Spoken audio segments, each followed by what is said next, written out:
ॐ वंशीविभूषितकरान्नवनीरदाभात् पीताम्बरादरुणबिम्बफलाधरोष्ठात् पूर्णेन्दुसुन्दरमुखादरविन्दनेत्रात् कृष्णात् परं किमपि तत्त्वमहं न जाने। शङ्करं शङ्कराचार्यं केशवं बादरायणं सूत्रभाष्यकृतौ वन्दे भगवन्तौ पुनः पुनः। ईश्वरो गुरुरात्मेति मूर्तिभेदविभागिने व्योमवद्व्याप्तदेहाय दक्षिणामूर्तये नमः। ओम शांति शांति शांति।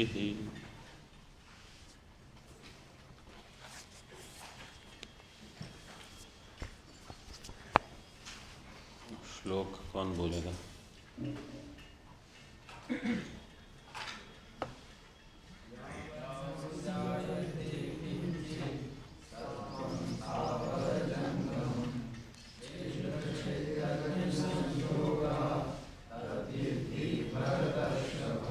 व्यक्तिगत समझ।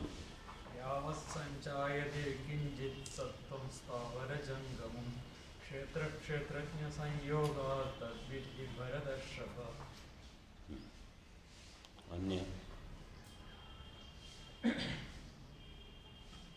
यावत्सञ्जायते किञ्चित् सत्त्वं स्थावरजङ्गमं क्षेत्रक्षेत्रज्ञसंयोगात् तद्विद्धि भरतर्षभ। यावत्सञ्जायते किञ्चित् सत्त्वं स्थावरजङ्गमं क्षेत्रक्षेत्रज्ञसंयोगात् तद्विद्धि भरतर्षभ। यावत्सञ्जायते किञ्चित् सत्त्वं स्थावरजङ्गमं क्षेत्रक्षेत्रज्ञसंयोगात् तद्विद्धि भरतर्षभ। यावत्सञ्जायते किञ्चित् सत्त्वं स्थावरजङ्गमं क्षेत्रक्षेत्रज्ञसंयोगात् तद्विद्धि भरतर्षभ। यहाँ से इस तरफ से यावत्सञ्जायते किञ्चित् सत्त्वं स्थावरजङ्गमं क्षेत्रक्षेत्रज्ञसंयोगात् तद्विद्धि भरतर्षभ। बाकी कल मतलब छूट नहीं गए हो आप, अभी बंधन है कल, ठीक है।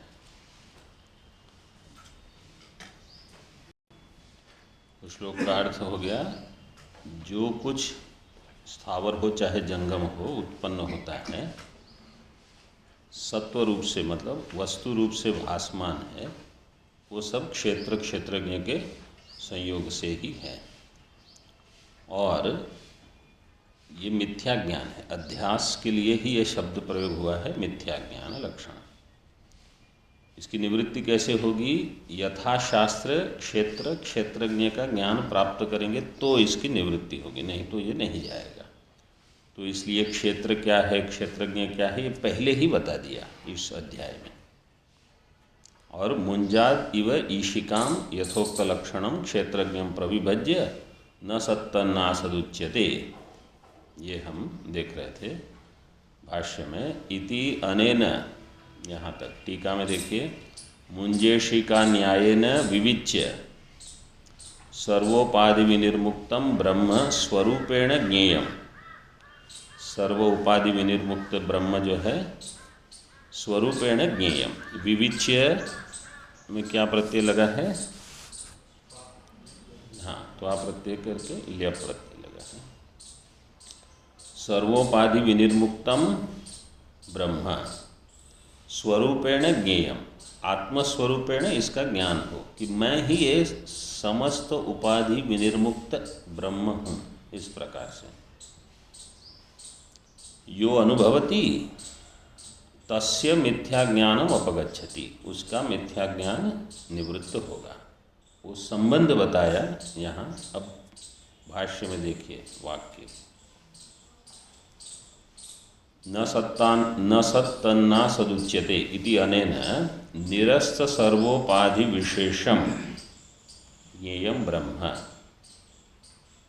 स्वरूपेण यह पश्यति क्षेत्रंच माया निर्मित हस्ति स्वप्नदृष्ट वस्तु गंधर्वनगरादिवत् असदेव सदिव अवभासत इति एवं निश्चित विज्ञानो यस तस्य यथोक्त सम्यक दर्शन विरोधाद अपगच्छति मिथ्या ज्ञानम तस्य जन्म हेतोरपगमात्। ये एक बड़ा वाक्य दिया है भगवान भाष्यकार ने, इसलिए टीकाकार ने उसका संबंध बताया कुछ पद को लेकर। निरस्त सर्वोपाधि विशेषम, समास विग्रह कैसे होगा इसमें?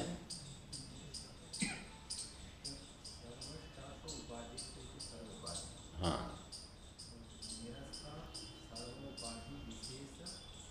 विशेषाः यस्मात्, निरस्ता सर्वोपाधि विशेषाः विशेषा यस्मात् तत् विशेषम। अन्य पद क्या है? ब्रह्म, नपुंसकलिंग। निरस्त सर्वोपाधि विशेषम।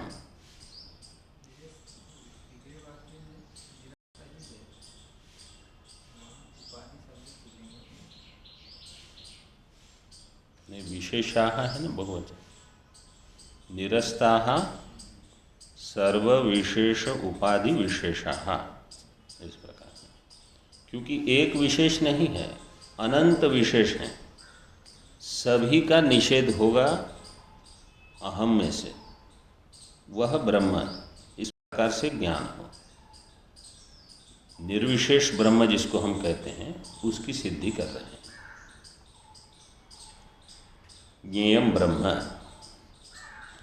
स्वरूपेण यह पश्यति, आत्मस्वरूपेण जो जानता है, पश्यति का अर्थ है जानाति।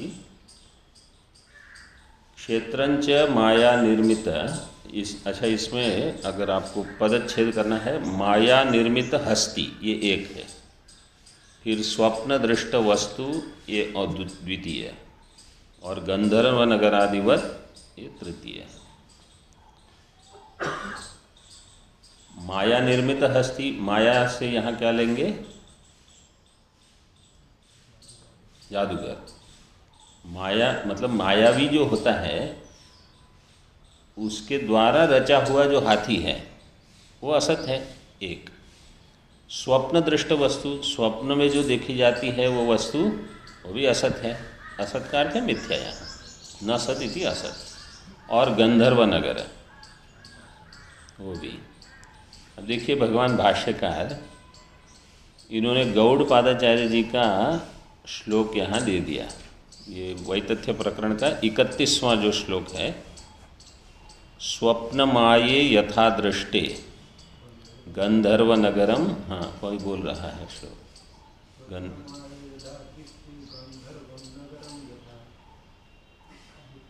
तथा विश्वमिदम मिदम दृष्टम वेदांतेषु विचक्षणैः। ये वही अपने गुरु का ही श्लोक ले लिया है, ये उसी का यहाँ गद्य दे दिया। स्वप्न माये यथा दृष्टे, स्वप्नंच माया च इति स्वप्न माये द्विवचन हो गए, तो यहाँ स्वप्न का भी दृष्टांत है, माया का भी। और गंधर्व नगरम यथा, गंधर्व नगर का भी दे दिया। वेदांतेषु विचक्षणैः, वेदांत में जो विचक्षण ज्ञानी है उनके द्वारा क्या है? यथा विश्वमिदं दृष्टम, इदम विश्वम यथा दृष्टम विचक्षणैः। कैसे? इस प्रकार से कि स्वप्न है, माया है और गंधर्व नगर है।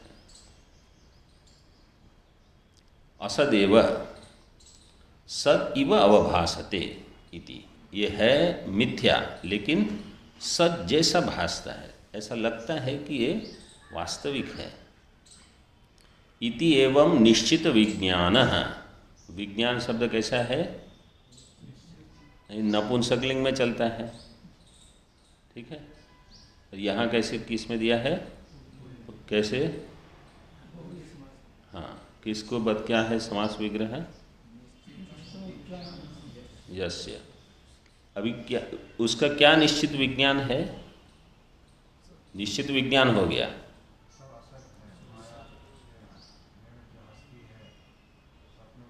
हाँ, ये असत है, क्षेत्रम असत, ये हो गया। और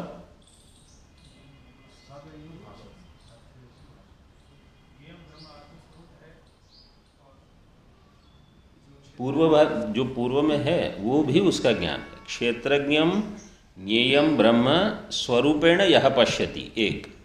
फिर क्षेत्रम च असत इति एवं निश्चित विज्ञान, दोनों जानना है।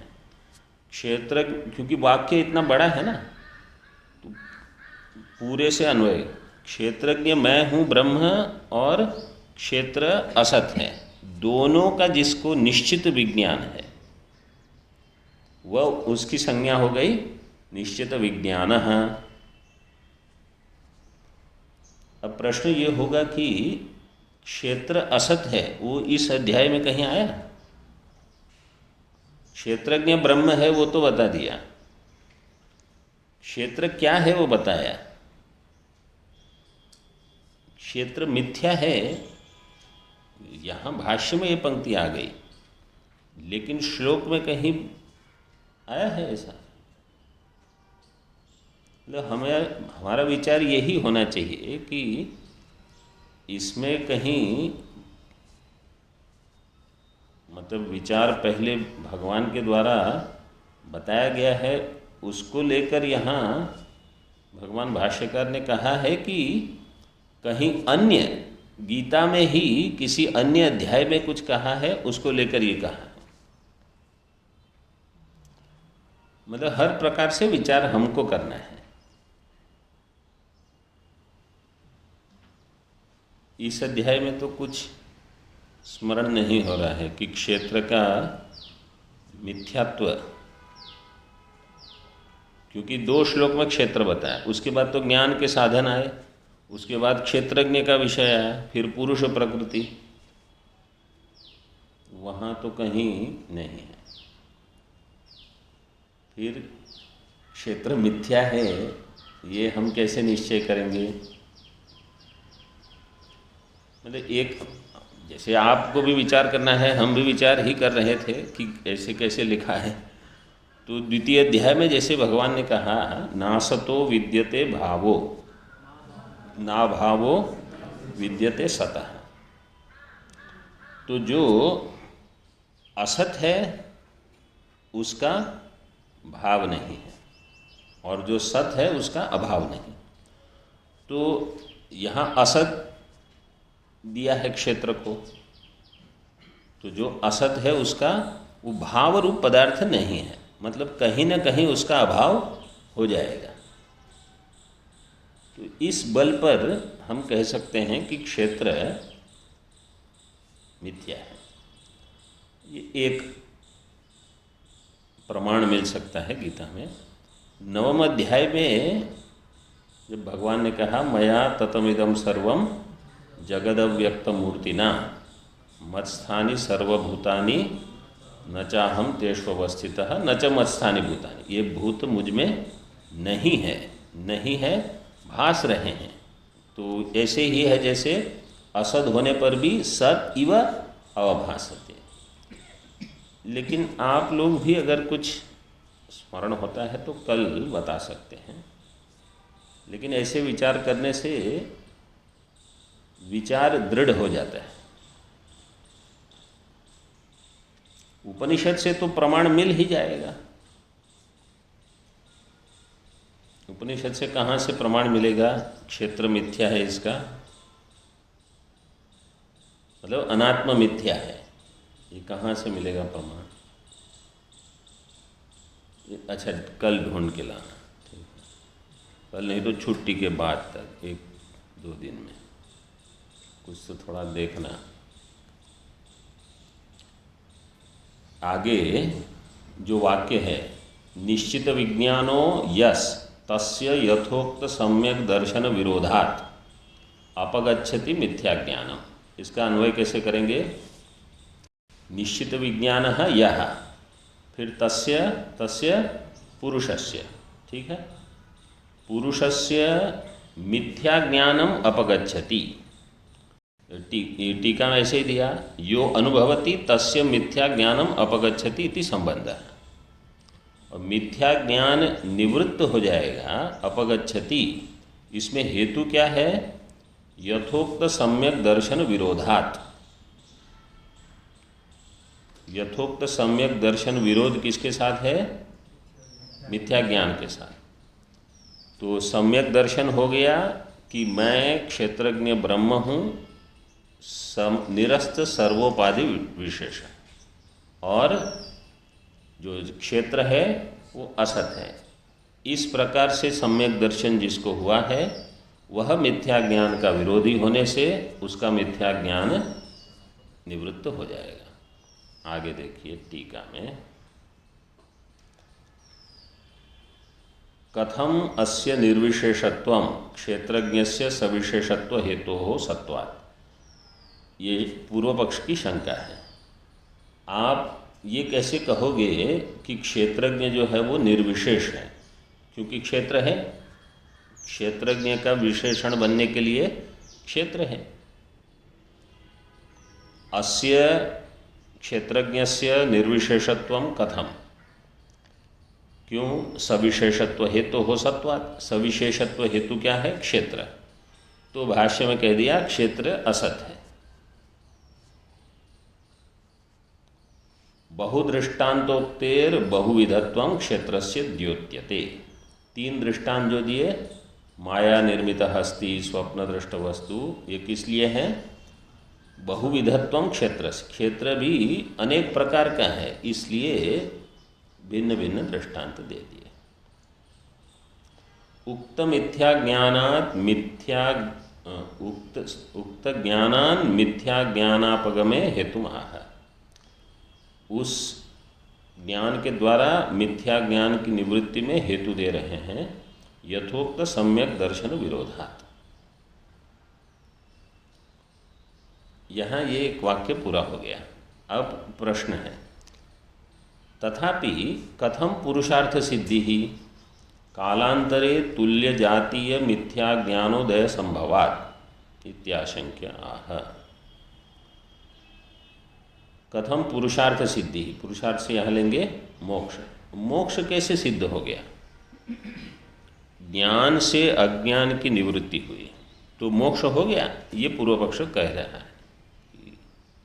तो कोई पूछेगा सिद्धांति कि क्यों नहीं होगा? अज्ञान निवृत्त हो गया, आपको पता चल गया आप ब्रह्म हो। तो क्या कहते हैं? कालांतरे तुल्य जातीय मिथ्या ज्ञान उदय संभवात्। कालांतर में पुनः मैं मनुष्य हूँ, देह हूँ, करता हूँ, भोगता हूँ, ये बुद्धि फिर से आ जाएगी। ऐसा संभव है?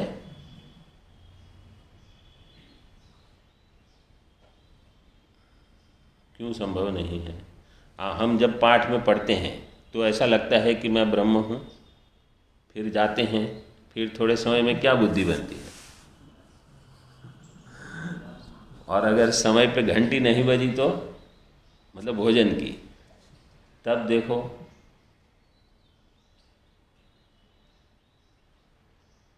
तो जो शंका की है वो किसी की प्रामाणिक शंका है कि हमारा ये अनुभव होता है कि हम सुनते हैं तो ऐसा लगता है कि ज्ञान हो गया और फिर पता नहीं कहाँ चला गया। तो क्या हुआ? कालांतर में तुल्य जातीय सजातीय मिथ्या ज्ञान का उदय हो गया फिर से। विवेक चूड़ामणि में ये प्रकरण थोड़ा विस्तार से दिया है कि साधना करके, जैसे कोई वृक्ष हो, दृष्टांत वहाँ ऐसे दिया है, जंबीर वृक्ष का दृष्टांत, जैसे नींबू का पेड़ जैसा हो, कुछ ऐसा बिल्कुल शुष्क लग रहा है, ऐसा लग रहा है कि गया, और एक थोड़ा कुछ जल मिल गया फिर से जीवित हो गया। एक ये दृष्टांत दिया। द्वितीय दृष्टांत दिया है कि जैसे ये जल होता है कहीं तालाब जैसा हो जंगलों में, और गुरु शिष्य समझो साथ में चल के जा रहे हैं, और कहीं शिष्य को ऐसे प्यास वगैरह लगी, तो गुरु जानते हैं यहाँ जल है, तो काई वगैरह जो ऊपर रहती है वो हटा के शुद्ध जल है ग्रहण कर लिया। जैसे ही वो हटाया था तो जल दिखा, और फिर थोड़ी देर में फिर जैसे का वैसा, तो लगेगा ही नहीं कि यहाँ नीचे जल है। तो बोले अज्ञान का ऐसा है। मतलब वास्तव में कि इनके संस्कार इतने दृढ़ हैं कि ज्ञान होने पर भी ये ग्रहण नहीं होता कि हो चुका है। तो इसलिए ये प्रश्न है। भगवान भाष्यकार का उत्तर देखिए, तस्य जन्म हेतु हो अपगमात। तस्य कस्य? पुरुषस्य, फिर मिथ्या ज्ञानस्य। तस्य का अर्थ है मिथ्या ज्ञान। ये मिथ्या ज्ञान का जन्म हेतु, क्योंकि प्रश्न किसका है? मिथ्या ज्ञान का उदय होगा, तो मिथ्या ज्ञान के जन्म का हेतु रहा नहीं, मतलब उसके संस्कार का भी नाश हो चुका है। ऐसे तस्य जन्म हेतु हो अपगमात। टीका में सम्यक ज्ञानात्, मतलब ये जब तक नहीं होता तब तक निश्चिंत होके नहीं कि हाँ नहीं हो गया है ज्ञान। ऐसे जब तक बुद्धि में ये निश्चय हो जाए कि अब कभी देहादि को आत्मत्वेन हम नहीं ग्रहण करेंगे, जगत को सत्यत्वेन नहीं ग्रहण, ये दो विपरीत भावनाएं पंचदशी में बताई है। अनात्मा में आत्मबुद्धि और जगत में सत्यत्व बुद्धि। ये जब नहीं होगी तब ये निश्चय हो जाए कि अब कभी नहीं, तब तक प्रक्रिया चलती रहे। सम्यक ज्ञानाद अज्ञान तत्कार्य निवृत्त्या मुक्ति रीति स्थिते फलितम आह। सम्यक ज्ञान के द्वारा अज्ञान और उसका कार्य तत्कार्य निवृत्त्या मुक्ति ही, इससे मुक्ति होगी। इति स्थिते, ये स्थिति होने से फलितम, इसका फल क्या है? य एवं वेत्ति पुरुषम प्रकृतिं च गुणैः सह इत्यनेन विद्वान् भूयो नाभिजायते इति यदुक्तम तद उपपन्नम उक्तम।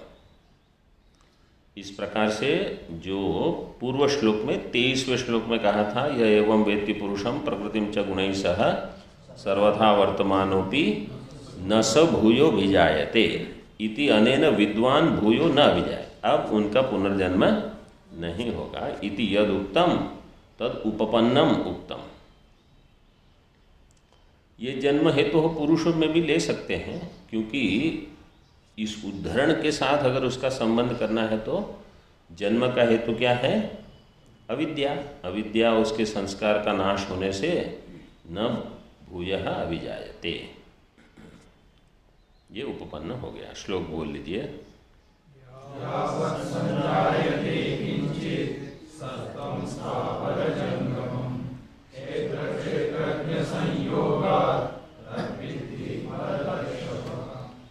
उत्तर ग्रंथम अवतारयितुम व्यवहितम वृत्तम कीर्तयति। उत्तर ग्रंथ का अवतार करने के लिए व्यवहितम वृत्तम कीर्तयति न स भूयो भिजायते इति।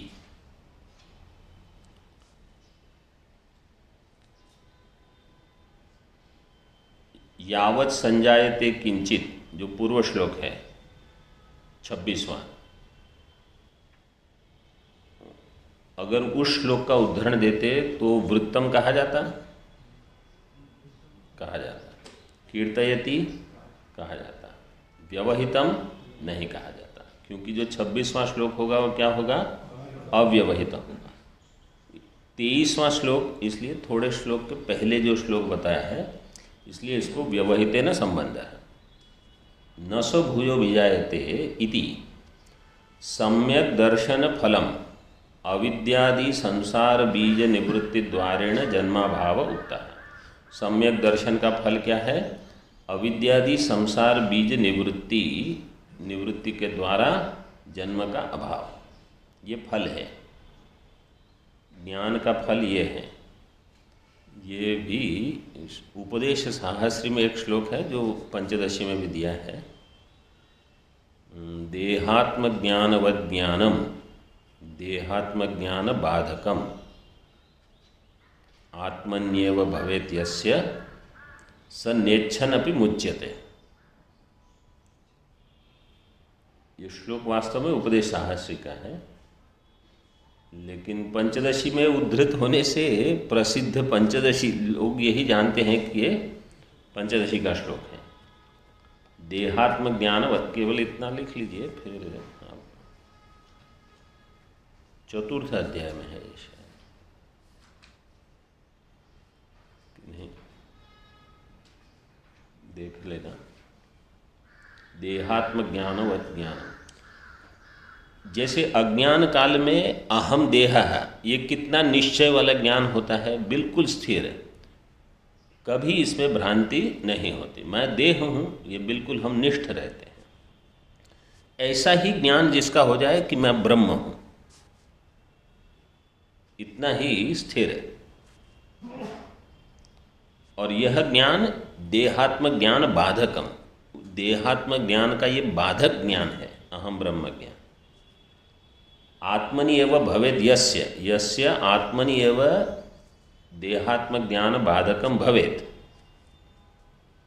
अगर वो इच्छा नहीं करता कि मुझे मोक्ष नहीं चाहिए, मुझे पुनर्जन्म चाहिए, उसके पास विकल्प नहीं है। स नेच्छन्नपि मुच्यते, आप इच्छा नहीं करोगे तो भी आपका मोक्ष हो जाएगा।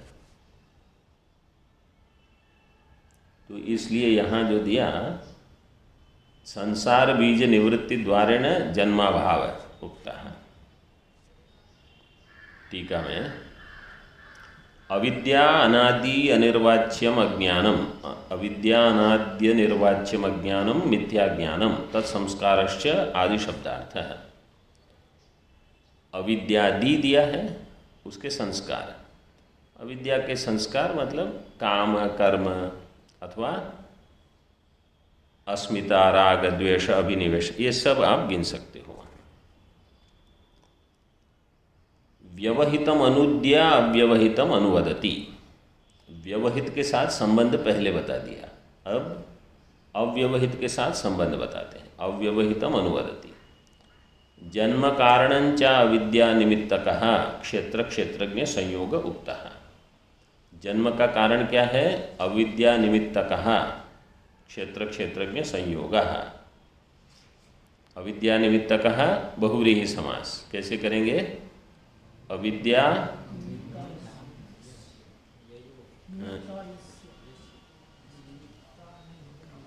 निमित्तम, नपुंसकलिंग में चलेगा। अविद्या निमित्तम यस्य, कस्य? क्षेत्र क्षेत्रज्ञ संयोगस्य। सह संयोगः अविद्या निमित्तकः उक्तः। ये कब कहाँ कहा? अव्यवहित, पूर्व श्लोक में।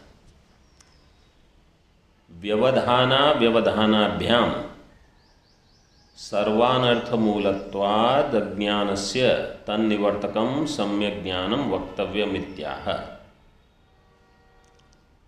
व्यवधान और अव्यवधान के द्वारा, मतलब पूर्व श्लोकों में और इसके बिल्कुल पूर्व श्लोक में, सभी के द्वारा सर्व अनर्थ मूलत्वात् अज्ञानस्य तन्निवर्तकम सम्यक् ज्ञानम। समस्त अनर्थों का मूल क्या है? अज्ञान। उसका निवर्तक होगा ज्ञान, सम्यक ज्ञान। तन्निवर्तकम सम्यक ज्ञानम वक्तव्यम, उसको बताना चाहिए।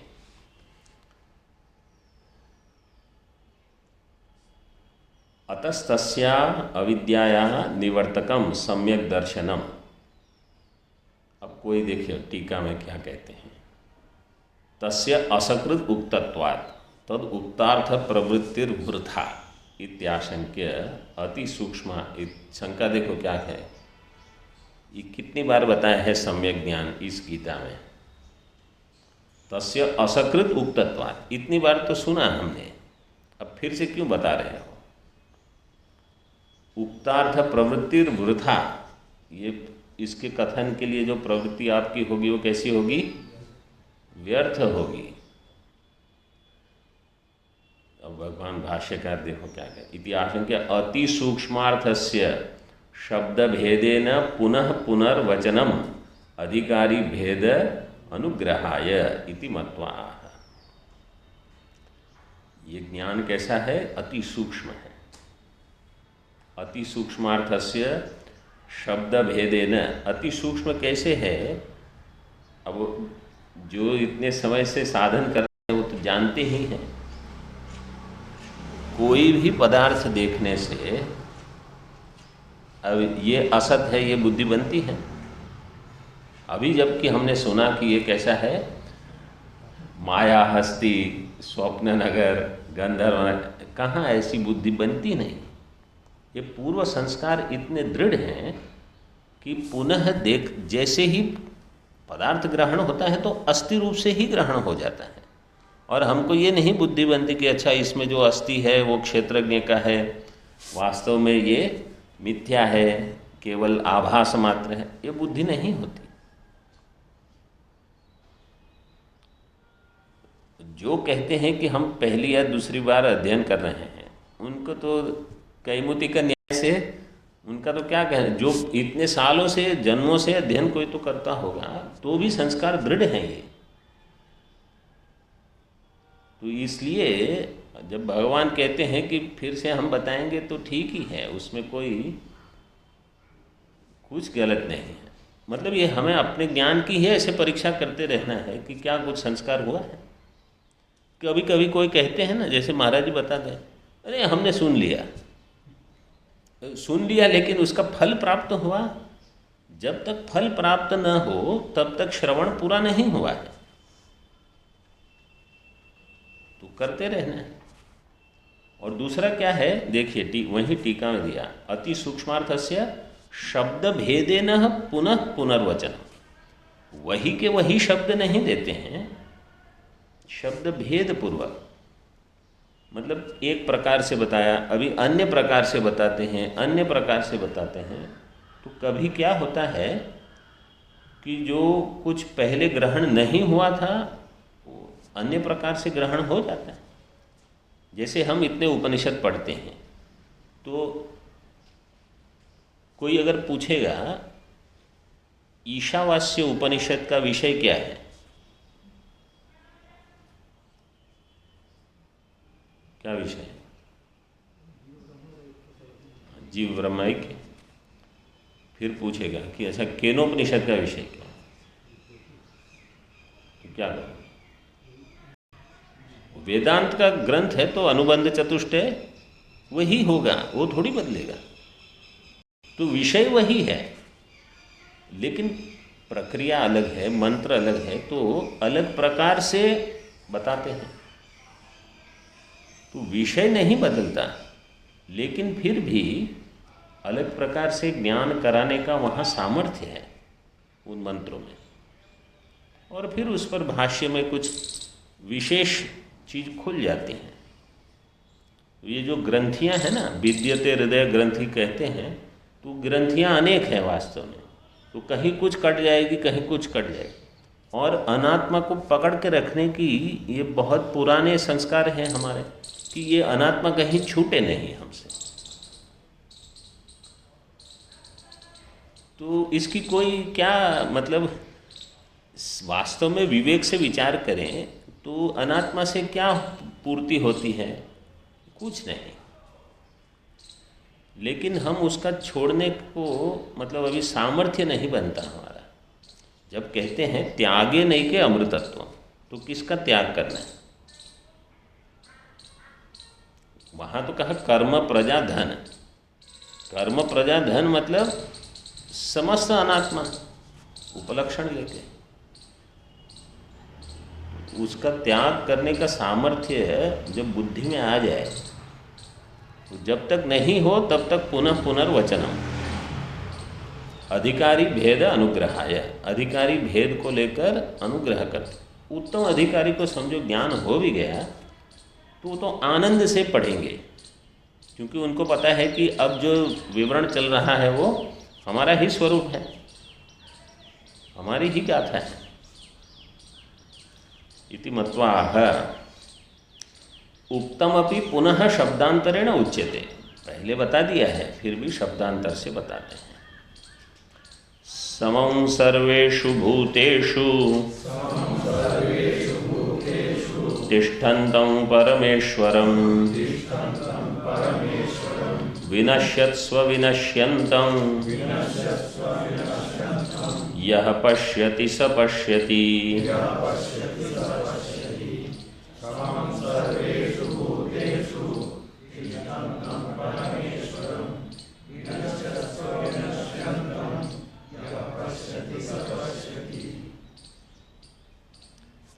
यह सर्वेषु भूतेषु विनश्यत्सु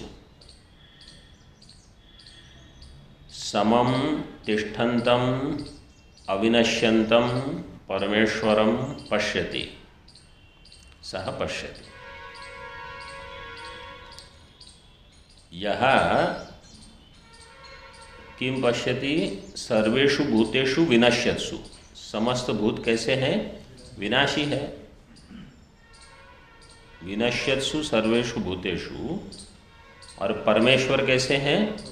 अविनश्यंतम परमेश्वरम। वो कैसे हैं? समम तिष्ठन्तम। सर्वेषु भूतेषु सप्तमी, भूतों में जो रहता है परमेश्वर, समम सम रूप से, लेकिन अविनाशी होकर। अविनश्यंतम यह पश्यति सह पश्यति, वही वास्तव में देखता है। समम, इसमें धातु क्या है? इसमें शम अवैकल्य धातु है। इसमें अच प्रत्यय करके सम शब्द हो जाएगा। परमेश्वरम समास कैसे होगा? परमश्चासौ ईश्वरस्य। किस सूत्र से होगा? सन्महत् परमोत्तमोत्कृष्टाः पूज्यमाने। इसमें पर होगा उपपद, और परम में पर उपपद पूर्वक माने धातु से परम बनेगा। आतोनुपसर्गे कहा, और फिर आतो लोप ईटिच, आ का लोप होकर के स परम शब्द बन जाएगा। और ईश्वरम, ईश धातु, ईश ऐश्वर्य, वरच प्रत्यय, स्थेष भास पीसकसो वरच। टीका में देखिए, सर्वत्र, सर्वत्र शब्द पूर्व पृष्ठ पर है। सर्वत्र परस्येकत्वान् नोत्कर्षापकर्षवत्वम् इत्याह। परमात्मा कैसे हैं? सर्वत्र एकत्वात्, एक रूप है, इसलिए उत्कर्ष अपकर्ष नहीं है उसमें। न उत्कर्षापकर्षत्वम् इत्याह। समम निर्विशेषम तिष्ठन्तं स्थितं स्थितिं कुर्वन्तं क्व सर्वेषु भूतेषु ब्रह्मादि स्थावरांतेषु प्राणिषु कम परमेश्वरम देहेन्द्रिय मनोबुद्धि अव्यक्तात्मनोपेक्ष्य परमेश्वरस्तं सर्वेषु भूतेषु समं तिष्ठन्तम्।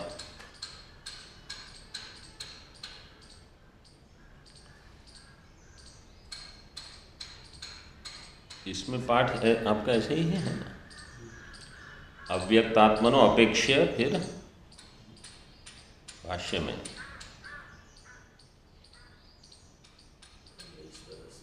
सीधे ही दिया है परमेश्वर। कहीं अन्य पाठ भी है लेकिन हम इसी को रखेंगे। समम निर्विशेषम तिष्ठन्तम, समम तिष्ठन्तम, समम के साथ तिष्ठन्त का अन्वय करना है।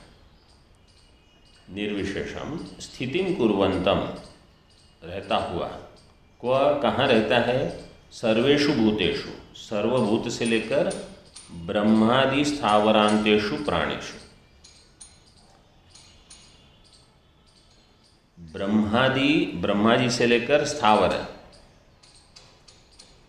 जितने जीव हैं सभी प्राणियों में जो रहता है, मतलब अन्य में भी है लेकिन यहाँ भूतों को लेकर दिया है। सर्वेषु भूतेषु ब्रह्मादि स्थावरांतेषु प्राणेषु।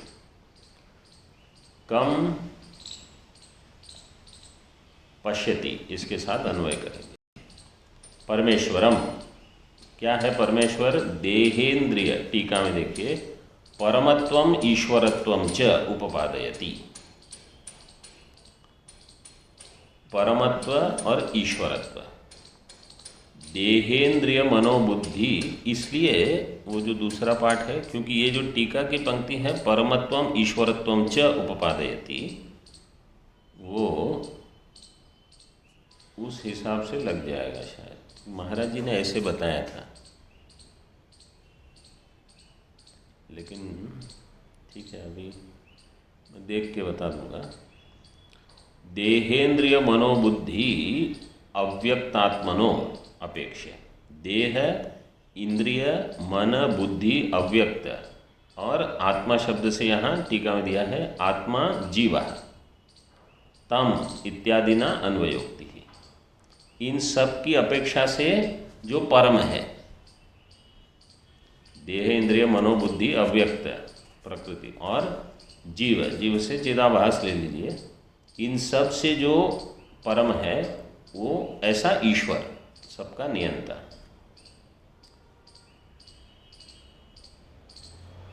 ईश्वरः परमेश्वरः, टीका में आश्रयनाशाद आश्रितस्यापि, नहीं तो आगे आएगा, तम सर्वेषु भूतेषु समम तिष्ठन्तम, वह सर्व समस्त भूतों में सम रूप से रहता है। तानि विशिनष्टि विनश्यत्सु इति, तानि कानि,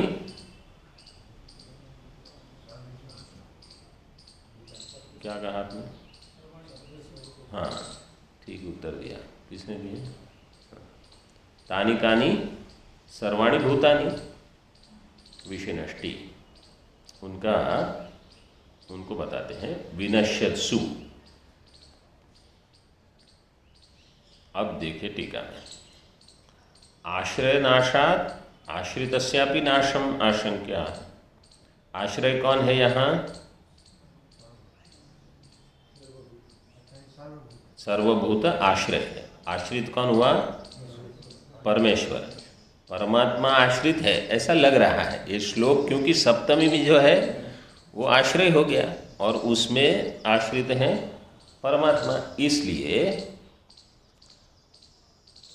आश्रय के नाश से आश्रित का नाश हो जाएगा। मतलब ये साधारण न्याय दर्शन का विचार देखिए, उससे ये शंका की पुष्टि हो जाएगी। कोई जब शंका करता है ना, कहीं का कोई दर्शन होगा, जैसे ये द्रव्य है, द्रव्य में क्या क्या रहता है? गुण, क्रिया, जाति, हाँ, तो जाति में दो प्रकार की जाति, एक अपर अपर सत्ता जाति जिसको पर मानते हैं, तो क्या कहते हैं? द्रव्य में सत्ता है, तो द्रव्य का नाश करने से उसका नाश हो गया। मतलब ऐसा नहीं मानते ना कि द्रव्य नष्ट हो गया और सत्ता रह गई, क्योंकि वो द्रव्य में आश्रित है, उनकी समझ में ऐसे है। इसलिए ये प्रश्न है कि आश्रय के नाश होने से आश्रित का नाश हो जाएगा। तो वेदांत का मत क्या है? सर्वेषु भूतेषु तिष्ठन्तम का अर्थ ये नहीं कि केवल भूत में है, भूत के बाहर भी है। वास्तव में भूत किस में है? सत्ता में है। सत्ता में भूत और भूत में सत्ता, तो इसलिए ये प्रश्न हुआ है। तंच परमेश्वरम अविनश्यन्तम इति भूतानां परमेश्वरस्य च अत्यंत वैलक्षण्य प्रदर्शनार्थम। तम च परमेश्वरम अविनश्यन्तम, अविनश्यन्तम ये वाक्य कैसे पूरा करेंगे? हाँ? क्रियापद क्या लगाओगे?